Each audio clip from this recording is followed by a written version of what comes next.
morning, traders. This is Rick Majors here at Opteck.com. Welcome to today's daily market briefing. Here we are at Tuesday, July 8th.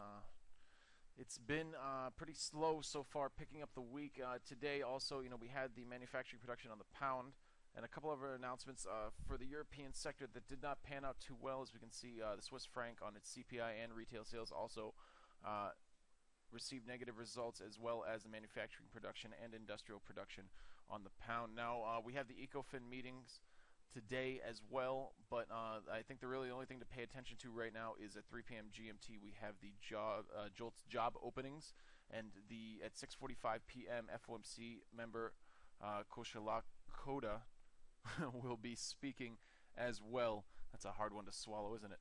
Now, basically, as far as what we're looking at this week, and this is, I think, the best time to really start talking about it, because by the time we get to Wednesday and Thursday, we're going to have a lot more things to really work on directly related to the currencies themselves. But U.S. economy-wise, the U.S. dollar stock market has been taking a bit of a hit. It has been dropping. We've seen the S&P 500 take a bit of a decline from yesterday. On that note, with good announcements coming out of the Japanese sector, we've actually seen the JPY overtake the US dollar, so we're seeing a downward looking USD JPY for today. Gold should be in a bit of an upward position as far as we can tell for right now. Again, I want to see how those JOLTS job openings come forward before I do any end of day trading with that. Other than those two things, really what you guys should be focusing on for today is keeping an eye simply on the fact that, obviously, since we don't have large amounts of high impact announcements, what we want to be focusing on now is not getting the spikes, but actually just trading the pattern. Support and resistance type strategies that are, you're using for, let's say, 30 to 60 minute periods, anywhere really from 10 minutes up to a couple of hours.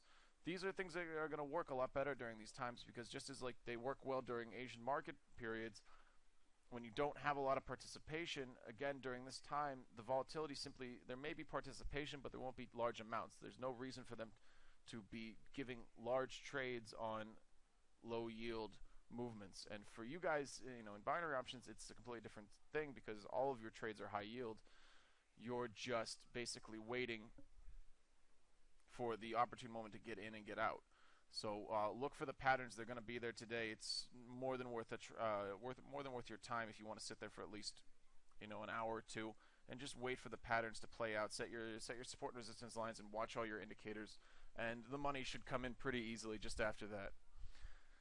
All right, though, but yeah, this is a little bit of a short daily market briefing today.